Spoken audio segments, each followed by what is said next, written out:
कक्षा 12वीं की भौतिक विज्ञान और टॉपिक है हमारा आज तारामापी। तारामापी क्या होता है, कैसे होता है, कैसे काम करता है और कहाँ पर काम आता है, इसके बारे में आज जानकारी इकट्ठी करेंगे कि तारामापी क्या है। हेडिंग लगा देना तारामापी, और तारामापी को इंग्लिश में कहते हैं गैल्वेनोमीटर। जिसे हम जी से दर्शाते हैं। वह उपकरण जो धारा का मान एवं दिशा दोनों ज्ञात करने में प्रयुक्त होता है। तारामापी किसे कहेंगे तो आप बताओगे, वह उपकरण जो हमारे धारा की दिशा और उसका मान ज्ञात करने में हम उपयोग करेंगे उसे हम तारामापी कहते हैं। वह उपकरण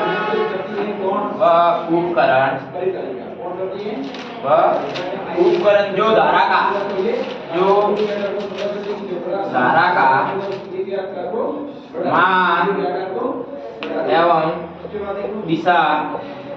मान एवं दिशा ज्ञात करने में प्रयुक्त करते हैं।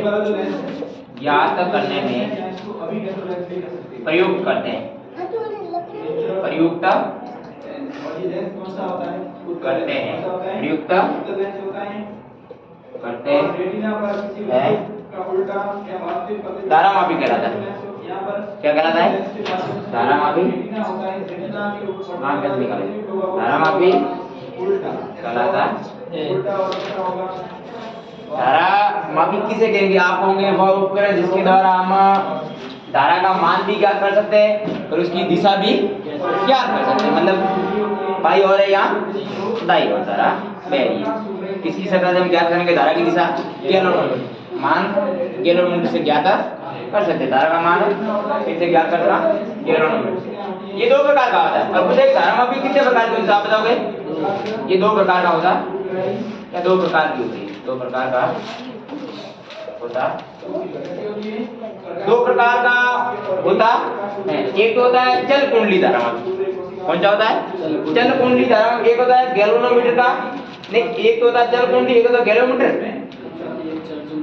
चल चुंबक नहीं, चल तो पहले हम पढ़ेंगे चल कुंडली धारा। आप लगा सकते हैं एक नंबर हेडिंग चल कुंडली धारा, चल कुंडली तारामापी। अब इसके बारे में पहले हम जानकारी प्राप्त कराना कि चल कुंडली तारामापी क्या होती है। पहले हम चित्र बना लेते हैं। एक छोटा सा इसका क्या बनाना, चित्र बना लेते हैं। इसका भी बन रहा है, चुंबक को काट होता है वो कौन पकड़ लेती है? प्रकाश हो गई कोशिका है। और दो चुंबक को हमने ले लिया है, जो भी डायग्राम है यहाँ पर बना है, यहाँ पर जो भी छायाचित्र बना है उस छायाचित्र को पहचान कुंडली ले ली। पहचान इसको ये तो केवल चित्र को कैसा कैसा गति। अब चित्र को ये कैसा करेगी और चित्र को वापस से कहाँ भेजती है? मस्तिष्क। इसके अंदर एक लगा है क्या करता है? पहचान। ये कुछ मतलब सेकंड से भी कम समय लगता है, तुरंत ये पहचान हो जाती है। तो एक सिस्टम हो जाएगा और मस्तिष्क में क्या करेगी? उसकी पहचान हो गई, पहचान होगा और उसके ये वो है तो इस प्रक्रिया होती है। ठीक है, इसके बाद देखो विद्युत सिग्नल उत्पन्न कर सकती है। और दूसरा क्या होता है? आगे बोलो। इसकी आगे अपनी लगा दिया, उसमें आता है ये पूछ ले कौन सिग्नल उत्पन्न कर सकता है? लगा दिया और क्या है बरोडी ऊपर क्या लगा दिया हमने? बरोडी कौन क्या उत्पन्न करती है? ये विद्युत सिग्नल। और फास्फोरस ब्रांच का तार है, ये तार किसका है? फास्फोरस ब्रांच का तार है। और बेलनाकार करोड़ ले लिए अंदर, बेलनाकार करोड़ डालने अंदर और नीचे एक स्प्रिंग लगा लेते हैं। नीचे लगा दी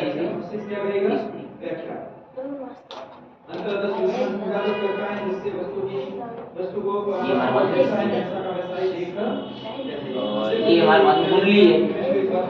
कुंडली कैसी है बता सकते हो? आयताकार कुंडली है, आयताकार। हमने दो चुंबक काट कर एक बीच में आयताकार कुंडली लगी और कुंडली के अंदर हमने एक बेलनाकार करोड़ रख दिया। करोड़ से नीचे की ओर एक स्प्रिंग लटका दिया और ऊपर की ओर हमने एक तार फास्फोरस ब्रांच लगाकर उसमें एक लोडी टोपी लगाकर एक दर्पण साइड में लगा दिया है।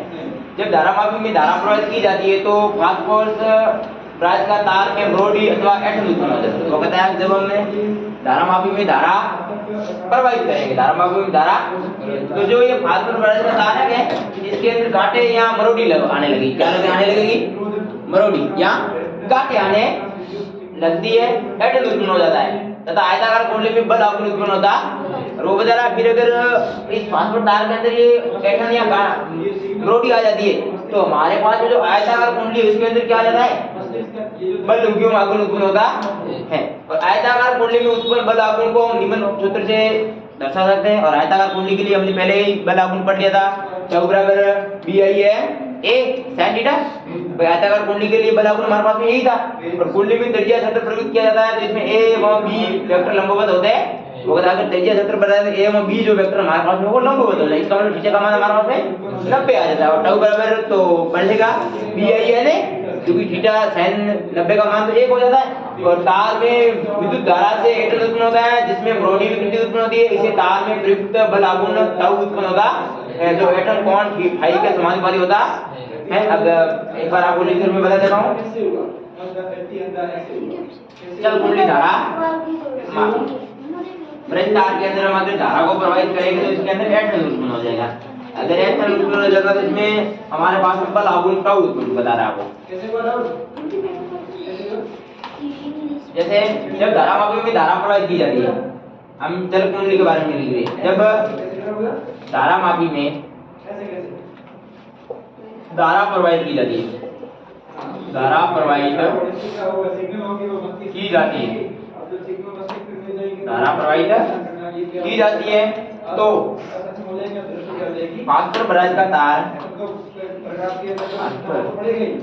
ब्रांच का तार में मरोड़ी अथवा एटम का मतलब गांठें एटम उत्पन्न हो जाता है।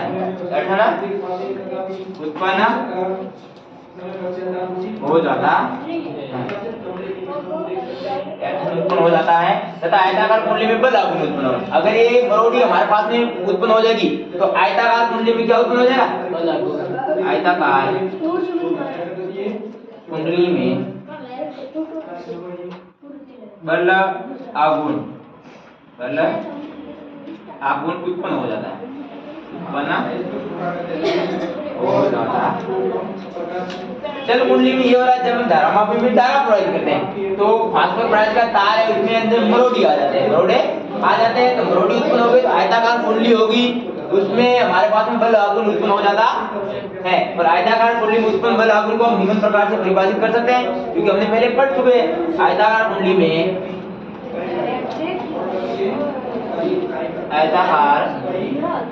उत्पन्न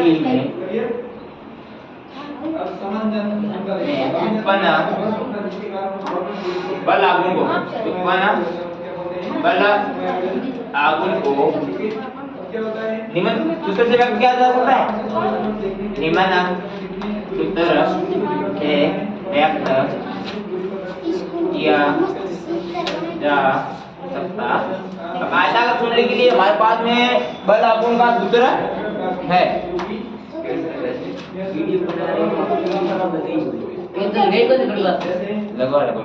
तो आयताकार कुंडली में उत्पन्न बल आघूर्ण को हम निम्न सूत्र से व्यक्त कर सकते हैं। बेटा आवाज नहीं करो एकदम, आवाज बिल्कुल नहीं करो, सुनिए चुपचाप पढ़ो। तो आयताकार कुंडली में उत्पन्न बल आघूर्ण को हम निम्न सूत्र से व्यक्त कर सकते हैं। अब सूत्र हमारे पास में कौन सा है वो मैं आपको लिखेंगे। सूत्र हमारे पास में आयताकार कुंडली के लिए τ बराबर BI F A sin theta. अगर कुंडली में त्रिज्या क्षेत्र प्रयुक्त किया, अगर वो बता रहा है कुंडली के अंदर त्रिज्या क्षेत्र प्रयुक्त करेंगे तो जिसमें A व B हमारे पास में वेक्टर हो गए वो क्या हो जाएंगे? लंबवत हो जाएंगे। अगर A व B जो लंबवत हो जाएंगे, जैसे हमारे पास में आयताकार कुंडली थी सीधी थी, एक A सिरा था एक B सिरा था, अगर त्रिज्या क्षेत्र बताया तो एक ये दोनों क्या हो जाएंगे? लंबवत हो जाएंगे। इसका मतलब थीटा का मान हमारे पास में आ जाएगा 90 आ जाएगा। कुंडली में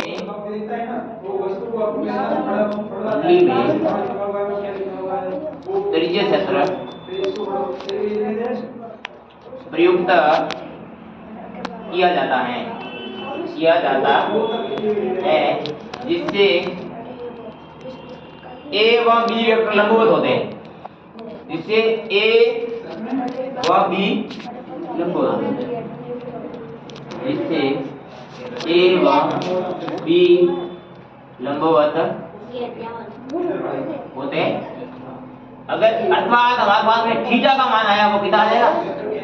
90 डिग्री आ गया। थीटा का मान कितना आ जाएगा? 90 डिग्री आ जाता। वो बता रहा है अगर ए व बी को हम त्रिज्यीय में प्रयुक्त करेंगे, ए व बी को हम किस में प्रयुक्त करेंगे? त्रिज्यीय में प्रयुक्त करेंगे, तो हमारे पास में थीटा का मान है वो कितना आ जाता है? 90 डिग्री आ जाता। कुंडली में त्रिज्यीय क्षेत्र प्रयुक्त किया जाता है जैसे ए व बी दोनों लंबवत हो जाए, अथवा थीटा का मान हमारे पास में कितना आ जाएगा? 90 अगर थीटा का मान 90 आ जाएगा, तो अगर sin थीटा का मान हम जानते हैं 90 का मतलब होता है sin थीटा बराबर क्या हो जाएगा? sin 90 मतलब 1। अगर ये 1 हो जाएगा तो हमारे पास में टाउ बराबर क्या हो जाएगा? b i n a बचा। b i n है, इसे हम समीकरण क्या दे देते हैं? 1 समीकरण क्या दे देते हैं? 1 दे देना।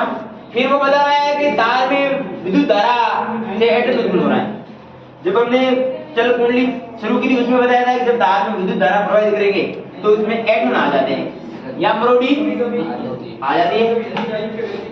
तो वो बता रहा है आगे कि जब तार में हम विद्युत धारा प्रयुक्त करते हैं, जब तार में विद्युत धारा से एटम उत्पन्न होता है, तार में विद्युत धारा से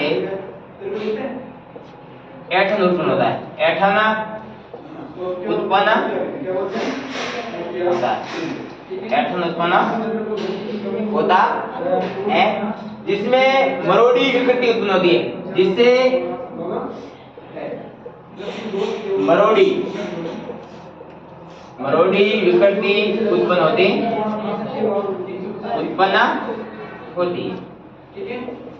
है।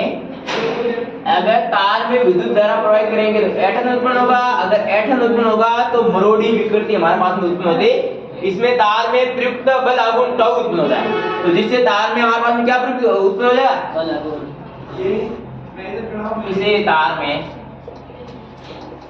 में बल आघूर्ण उत्पन्न होता है, बल आघूर्ण उत्पन्न होता।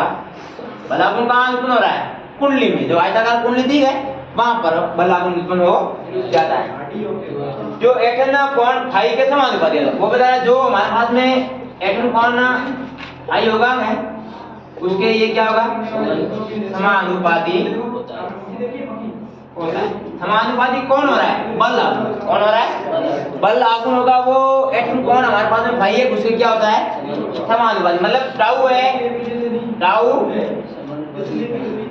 क्या मान लेते हैं वो किससे समानुपाती होता है? बल आघूर्ण फाई के। और अगर फाई को हटाना है तो हम एटम नीचांक लगा सकते हैं, मतलब टाउ बराबर में हम लगा सकते हैं सी भाई। यहाँ पर सी हमारा क्या लगा हुआ है? एटम नीचांक लगा दिया, एटम, क्योंकि अगर हमारे पास फाई एटम के लिए कौन लिया हो तो नीचांक भी एटम के लिए हम लगा लेंगे। तो एटम के लिए नीचांक क्या लगा लिया? सी नीचांक लगा लिया। और सी यहाँ लगा तो फाई डैश बराबर सी फाई बन गया। और फाई डैश हमारे पास क्या है कि तार में उत्पन्न बल आघूर्ण, तार में उत्पन्न। और साम्य अवस्था में किसके लिए? साम्य अवस्था में। अगर साम्य अवस्था में लेंगे तो टाउ का मान हमने पहले बता दिया था, क्या आएगा? सी फाई बराबर टाउ का मान आएगा NiAd, जो हमने बल आघूर्ण से लिया था आयताकार कुंडली के लिए बल आघूर्ण। फिर हमने थीटा बराबर 90 मान लिया था। तो यहाँ से अगर हमारा आई बराबर लेंगे, क्या लेंगे?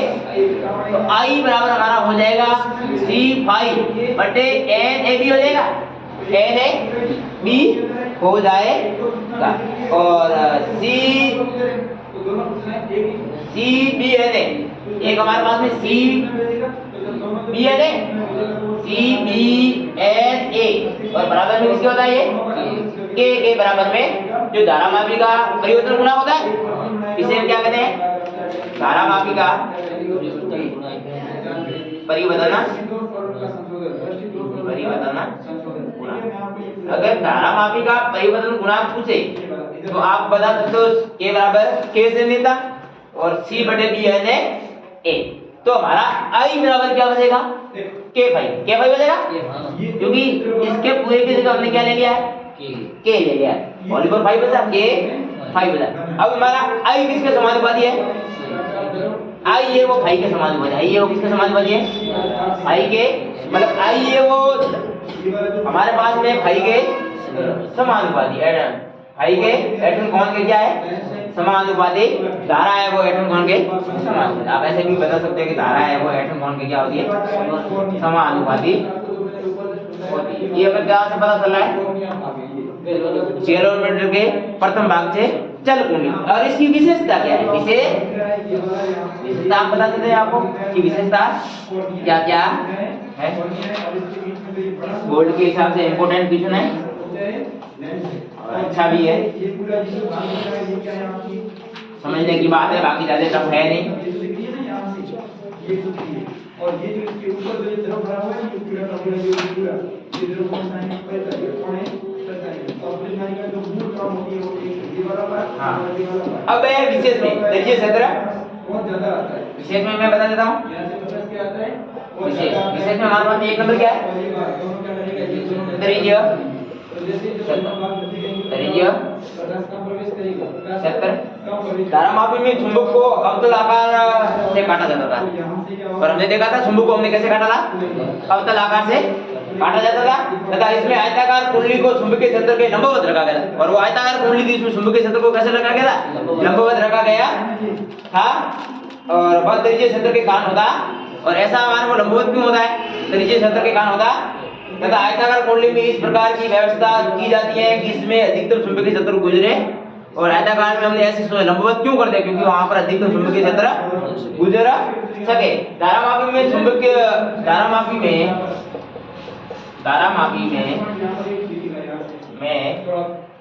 चुंबक को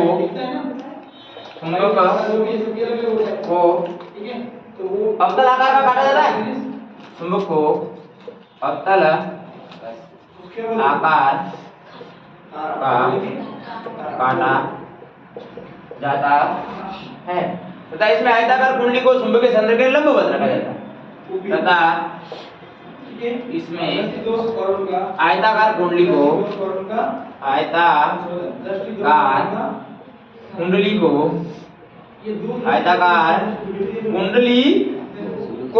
चुंबकीय क्षेत्र के लंबवत रखा जाता है। कुंडली को चुंबकीय क्षेत्र के लंबवत रखा जाता है। अब लंबवत क्यों रखते हैं, लंबवत रखा जाता है और वह त्रिज्यीय क्षेत्र के कारण होता है। और लंबवत हम क्यों रख रहे हैं, क्योंकि वह त्रिज्यीय क्षेत्र के कारण ऐसा, वह त्रिज्यीय क्षेत्र के कारण होता, त्रिज्यीय क्षेत्र के कारण होता है। किसके कारण होता है, त्रिज्यीय क्षेत्र के कारण होता है तथा आयताकार कुंडली में इस प्रकार की व्यवस्था की जाती है तथा आयताकार कुंडली में इस प्रकार की व्यवस्था की जाती है, इस प्रकार की व्यवस्था की जाती है। किस प्रकार की, इसमें अधिकतम चुंबकीय क्षेत्र गुजरे या मिले तथा क्योंकि इसमें अधिकतम चुंबकीय क्षेत्र गुजरे, चुंबकीय क्षेत्र विशेष में हमने बताया कि त्रिज्यीय क्षेत्र, पहला हमने लिख दिया त्रिज्यीय क्षेत्र, उसमें बताया धारामापी में चुंबक को अवतल आकार का काटना, धारामापी में हम चुंबक को अवतल के आकार का काटते हैं और तथा इसमें आयताकार कुंडली को चुंबकीय क्षेत्र के कारण रखा जाता है, लंबवत रखते हैं, वह त्रिज्यीय क्षेत्र के कारण होता और लंबवत किसके कारण हो रहा है? त्रिज्यीय क्षेत्र के कारण। अगर पूछे आयताकार कुंडली में चुंबक को कैसे रखते हैं तो आप बताओगे लंबवत। और किसके कारण रखते हो? त्रिज्यीय क्षेत्र के कारण। तो आयताकार कुंडली में इस प्रकार की व्यवस्था की जाती है जिसमें अधिकतम चुंबकीय क्षेत्र गुजरे, और हम इस प्रकार की व्यवस्था करते हैं जिसमें अधिकतम चुंबकीय क्षेत्र गुजरे। अब हमारे पास में 2 नंबर इसका है, विशेष में गैल्वेनोमीटर के उपयोग। भी गैल्वेनोमीटर का उपयोग कहाँ होता है? वो भी चल गैल्वेनोमीटर के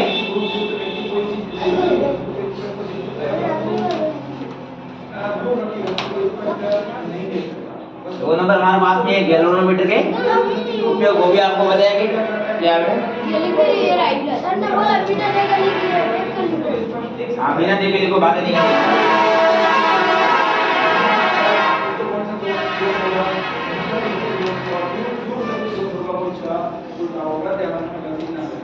2 नंबर हमारे पास में है गैल्वेनोमीटर के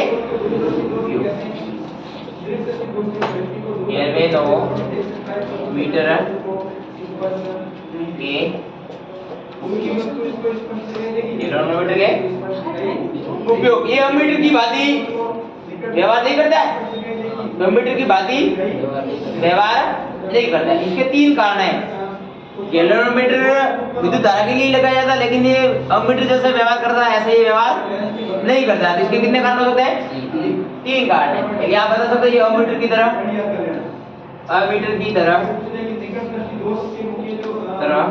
व्यवहार नहीं करता है, नहीं करता है। तो इसके कितने कारण हैं? इसके 3 कारण हैं। 3 कारण है। अमीटर की तरह व्यवहार क्यों नहीं करता? तो इसके भी कारण तो होने चाहिए। तो हम बता देंगे इसके कितने कारण हैं।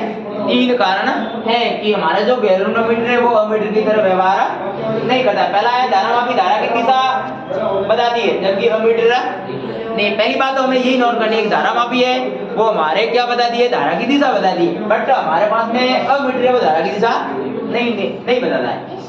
धारामापी धारा की क्या बताती है? धारा की दिशा बताती है। धारामापी और गैल्वेनोमीटर एक ही है, यूं नहीं पे आप अलग अलग समझ रहे हो। यहाँ गैल्वेनोमीटर लगा हुआ है, यहाँ धारामापी है, दोनों क्या है? एक ही है। इसको इंग्लिश में गैल्वेनोमीटर कहते हैं, हिंदी में धारामापी। धारामापी धारा की दिशा बताती है, दिशा बताती है, लेकिन अमीटर नहीं बताता। अमीटर नहीं बताता। 3 कारण कौन कौन से? हमारे अमीटर की तरह गैल्वेनोमीटर व्यवहार नहीं करता। तो पहला है धारामापी हमारे पास में धारा की क्या बताती है? दिशा बताती है, लेकिन अमीटर ये ऐसा नहीं करती है। दूसरा है कि धारामापी की शुद्धता अधिक होती है। धारामापी की शुद्धता, लेकिन अमीटर की शुद्धता अधिक। आप दूसरी ये बता सकते हो कि धारामापी की शुद्धता कैसी होती है? अधिक होती है, अधिक होती है। लेकिन गैल्वेनोमीटर की शुद्धता अधिक होती है, लेकिन अमीटर की शुद्धता अधिक नहीं होती है। क्या है कि धारामापी की शुद्धता अधिक होगी, लेकिन अमीटर की शुद्धता अधिक नहीं होगी। पहला पॉइंट धारामापी धारा की दिशा को बताता है, लेकिन अमीटर धारा की दिशा नहीं बताती है। धारामापी और अमीटर में आप अंतर भी बता सकते हो, अंतर भी बता सकते हो। ये भी बता सकते हो कि अमीटर की तरह व्यवहार धारामापी क्यों नहीं करता है, तो भी आपका सवाल सही है। तीसरी है कि अमीटर का प्रतिरोध अपेक्षाकृत ज्यादा होता है। तीसरी बात ये है कि अमीटर का प्रतिरोध होता है बहुत ज्यादा होता है। तीसरा है अमीटर का प्रतिरोध होता है वो अपेक्षाकृत क्या होता है? अपेक्षाकृत ज्यादा होता है, उसके कम होता है। अमीटर का प्रतिरोध होगा वो ज्यादा होता है, अतः ये धारा के कुछ मान को ग्रहण कर लेता है। अतः ये धारा के कुछ मान को क्या कर लेता है? कुछ मान को ग्रहण कर लेता। धारा का मान क्या कर लेता है? ग्रहण कर लेता। थोड़ा सा मान होगा, अगर इसका प्रतिरोध ज्यादा होगा तो थोड़ा बहुत मान होगा वो अपने अंदर ग्रहण कर लेता है, ग्रहण कर लेता है। इसमें धारा का मान कम हो जाता है, और जिसमें धारा का मान क्या हो जाएगा? अगर धारा का मान अमीटर ग्रहण कर रहा है, इसका मतलब धारा का मान कम ही हो जाएगा। तो इसमें धारा का मान इसमें धारा का मान क्या हो जाता है? धारा का मान कम हो जाता है। कम हो, हम जितनी धारा प्रवाहित करेंगे उससे थोड़ा सा हमारे पास में विक्षेप आएगा, थोड़ा सा कम आ जाता है। धारा मान क्या हो जाएगा, धारा का मान कम हो जाता है, जबकि धारामापी में ऐसा नहीं होता है। जबकि धारामापी में हमारे पास ऐसा, तीसरा वन में वापस यही लिख रहा हूँ, ठीक है। जबकि धारामापी में ये सब बात नहीं होती। धारामापी में धारा को ग्रहण धारामापी नहीं करती है, लेकिन अमीटर होता है धारामापी में धारा को क्या कर लेता है, ग्रहण कर लेता है। और धारामापी का प्रतिरोध भी इतना नहीं होता है, जबकि धारामापी में ऐसा नहीं होता है, और ये आई ग्रहण नहीं करती है, और ये धारा को ग्रहण नहीं करती। धारा को ग्रहण कौन नहीं करती, तो आप बताओ धारामापी। ये धारा को ग्रहण नहीं करती। पहली बात ये कि अमीटर रहता है वो हमारे पास में धारामापी की तरह व्यवहार क्यों नहीं करता। तो पहला पॉइंट हमने बताया, 3 पॉइंट है। पहली बात बताई थी कि अमीटर की तरह व्यवहार क्यों नहीं करता। धारामापी धारा की दिशा बताती है, धारामापी धारा की दिशा नहीं बताती, अमीटर धारा की दिशा बताती है नहीं। धारामापी धारा की क्या बताती है, दिशा बताती है, लेकिन अमीटर होता है धारा की दिशा। और दूसरी बात है, हमने बताया था कि धारामापी की क्या बताया था, दूसरा पॉइंट कि धारामापी की शुभ्रता थी वो अत्यधिक होती है, लेकिन अमीटर की शुभ्रता। और तीसरा पॉइंट ये है कि अमीटर का प्रतिरोध होता है अपेक्षाकृत बहुत ज्यादा। अगर प्रतिरोध ज्यादा होगा तो वो धारा का थोड़ा सा मान क्या कर लेगा, ग्रहण कर लेगा, लेकिन धारामापी में ऐसा नहीं होता है। धारामापी में ऐसा नहीं होता है, ऐसा नहीं होगा तो ये धारा को ग्रहण भी नहीं करेगा। और इसके आधार धारामापी की शुभ्रता किसे कहते हैं। मैं तो धारामापी की शुभ्रता मैं आपको बता देता हूँ कि धारामापी की शुभ्रता क्या है।